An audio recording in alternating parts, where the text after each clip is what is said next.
સ્વાગત છે exam today પર મિત્રો સીસી ફોટોને લઈને ગુજરાતના તમામ સ્ટુડન્ટ અત્યારે કન્ફ્યુઝનમાં છે. જેમણે ફોર્મ ભરી દીધા છે તેમને પણ પ્રોબ્લેમ છે, જેમણે ફોર્મ નથી ભર્યા તેમને સમજમાં નથી પડતી કે ફોટો ઉપર શું કરવાનું છે. તો સંપૂર્ણ માહિતી લઈને આપણે આવ્યા છે આ વિડીયોમાં. છેલ્લે સુધી વિડીયો સાથે બની રહેજો, બરાબર.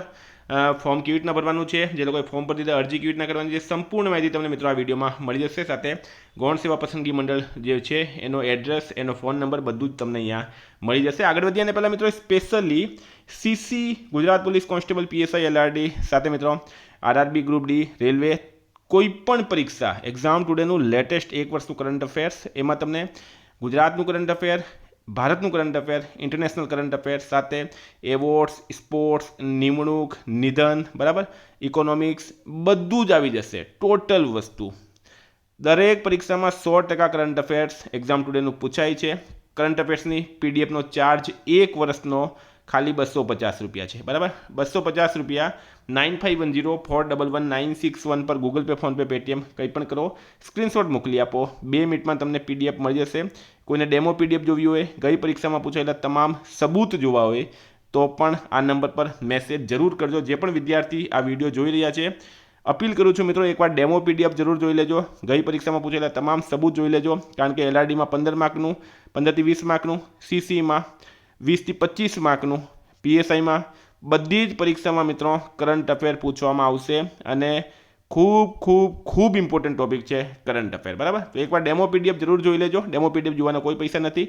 ગઈ પરીક્ષામાં પૂછેલા સબૂત જરૂરથી જોઈ લેજો. મિત્રો ટોપિક પર આવીએ તો સૌથી મોટી વાત છે કે અહીંયા સ્પષ્ટ લખેલું છે. ઘણા વિદ્યાર્થી હજુ પણ માનતા નથી. તમે નોટિફિકેશનમાં જોશો, નોટિફિકેશન તમારી પાસે નહીં હોય તો મારી ટેલિગ્રામમાં મૂકેલું છે, બરાબર, હું તમને સેન્ડ કરી દઈશ.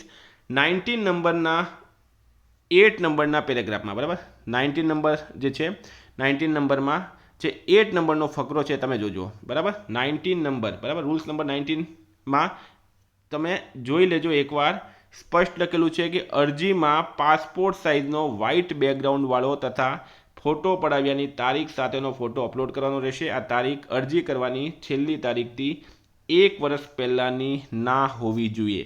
તો અત્યારે વિદ્યાર્થી પૂછી રહ્યા છે કે તારીખ કઈ લખવાની. તો મિત્રો તારીખ તમારે માની લેવો કે 20 ફેબ્રુઆરી તમારી લાસ્ટ ડેટ છે, તો 20 ફેબ્રુઆરીથી 1 વર્ષ સુધી માની લો. 25 ફેબ્રુઆરી 2025થી 20 ફેબ્રુઆરી 2025થી 20 ફેબ્રુઆરી 2026ની વચ્ચે કોઈ પણ તારીખ તમે 5 દિવસ આગળના છોડ દો, 5 દિવસ પાછળના છોડ દો. એટલે કે 25 ફેબ્રુઆરી 2025થી 15 ફેબ્રુઆરી 2026 સુધીનું એ રીતના તમે કરી શકો, બરાબર. 1 વર્ષની અંદરનો ફોટો હોવો જોઈએ, બરાબર. ભરતીની ફોર્મ ભરવાની લાસ્ટ ડેટ છે 20 ફેબ્રુઆરી, એનાથી 1 વર્ષ પહેલાંનો અંદરનો ફોટો હોવો જોઈએ, બરાબર.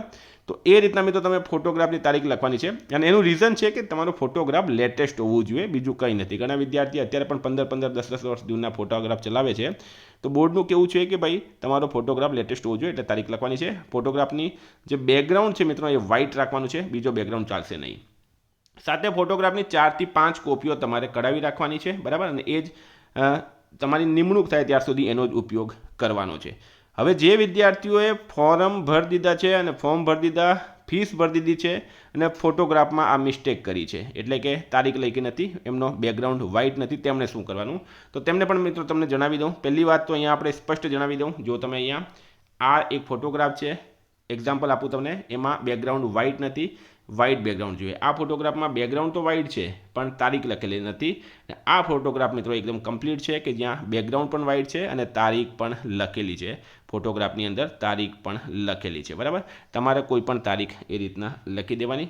મેં આ તારીખ જે સ્પષ્ટ એ ખાલી એક્ઝામ્પલ માટે આપી છે મિત્રો, 30/12/2026. તમારે 30/12/2026 લખવાની નથી, આ જસ્ટ એઝ અ એક્ઝામ્પલ આપ્યું છે. તમારે 20 ફેબ્રુઆરી 2026ની પહેલાંની તારીખ લખવાની છે, બરાબર.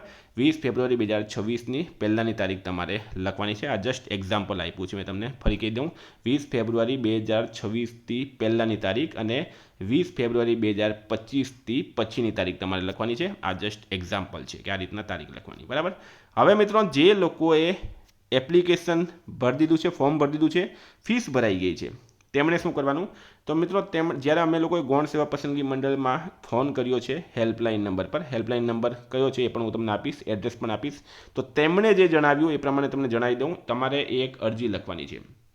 ગૌણ સેવા પસંદગી મંડળમાં એક અરજી લખવાની છે કે પ્રતિશ્રી ગૌણ સેવા પસંદગી મંડળ બોર્ડ ગાંધીનગર જે પણ છે તે બરાબર એડ્રેસ લખી દેજો એમનું. અમારાથી મારું નામ આ છે, મારું કન્ફર્મેશન નંબર આ છે અને ફોર્મ ભરતી વખતે જે ફોટોસ છે એના પર મેં તારીખ લખી નથી અથવા તો મારો બેકગ્રાઉન્ડ વ્હાઇટ નથી અથવા તો મેં બંને મિસ્ટેક કરી છે, તો મારી અરજી ધ્યાનમાં લેશો અને મને એક્ઝામ આપવા દેશો અને ભવિષ્યમાં કોઈ પ્રોબ્લેમ નહીં થાય એ રીતના મને સોલ્યુશન કરી આપશો. બરાબર. સાથે મિત્રો તમારે એપ્લિકેશન ફોર્મ જે છે ઓજસ પર તમે ભર્યું હોય એની ઝેરોક્સ એટેચ કરવાની છે. ફીસ રિસિપ્ટ જે છે મિત્રો એ એટેચ કરવાની છે. તમારું પૂરું નામ લખવાનું, કન્ફર્મેશન નંબર લખવાનું, અરજી ક્રમાંક લખવાનું, બધી માહિતી જેટલી પણ તમારી પાસે માહિતી હોય બધી લખવાની. સાથે એક ફોટોગ્રાફ છે મિત્રો એ પણ અપલોડ કરવા, જે તમે અપલોડ કર્યો છે, જે ફોટો તમે અપલોડ કર્યો છે એની ફોટોગ્રાફ પણ સાથે મોકલવાનો છે ને એના ઉપર પણ જોઈએ તો તારીખ લખી કાઢજો. બરાબર. આ રીતના મિત્રો તમે અરજી કરવાની છે તમારે. જે વિદ્યાર્થી ગાંધીનગરમાં રહે છે એ ગાંધીનગરમાં ગૌણ સેવા પસંદગી મંડળની જે કચેરી છે ત્યાં જઈને એપ્લિકેશન આપી શકે. જે લોકો ગાંધીનગરમાં નથી રહેતા તે લોકો બાય પોસ્ટ પણ આપી શકે. એનો પણ એડ્રેસ આપું મેં તમને. સૌથી સારો ઓપ્શન છે મિત્રો 400 રૂપિયા અને 500 રૂપિયાને ભૂલી જાઓ અને એક બીજો ફોર્મ ભરી દેવું. તમે આગળ જે ફોર્મ ભર્યું એ ઓટોમેટિક રિજેક્ટ થઈ જશે અને નવો ફોર્મ તમે ભરશો એ માન્ય ગણાશે. બરાબર. આ બેસ્ટ ઓપ્શન છે. હવે તમને જે ઠીક લાગે એ રીતના તમે કરી શકો. હવે મિત્રો ઓફિસનો એડ્રેસ શું છે તો ગુજરાત ગૌણ સેવા પસંદગી મંડળ કર્મયોગી ભવન બ્લોક નંબર 2 પહેલો માળ નિર્માણ ભવનની પાછળ સેક્ટર 10A ગાંધીનગર. બરાબર. આ મિત્રો એનો એડ્રેસ છે અને આ છે હેલ્પલાઇન નંબર. એકવાર મિત્રો હેલ્પલાઇન નંબર પર ફોન કરીને પાછું એક વખત તમે કન્ફર્મ કરી લેજો. બરાબર. મેં જે આ વિડીયો બનાવ્યો છે વિદ્યાર્થીઓની મદદ માટે બનાવ્યો છે જેથી કરીને કોઈ એક્ઝામ આપવાથી રહીને રહે, કોઈને પ્રોબ્લેમ નહીં થાય. તો સંપૂર્ણ માહિતી મિત્રો મેં તમને અહીંયા આપી દીધી છે. બરાબર. તે છતાં પણ તમારો કોઈ પ્રશ્ન હોય તો તમે મને જણાવી શકો. એક્ઝામ ટુડેનો મિત્રો કરંટ અફેર્સની ડેમો જરૂરથી જોઈ લેજો. બરાબર. જરૂર જોઈ લેજો. ખૂબ ફાયદો થશે એમાં તમને. Thank you friend. ફરી મળીશું. જય હિન્દ, જય ભારત.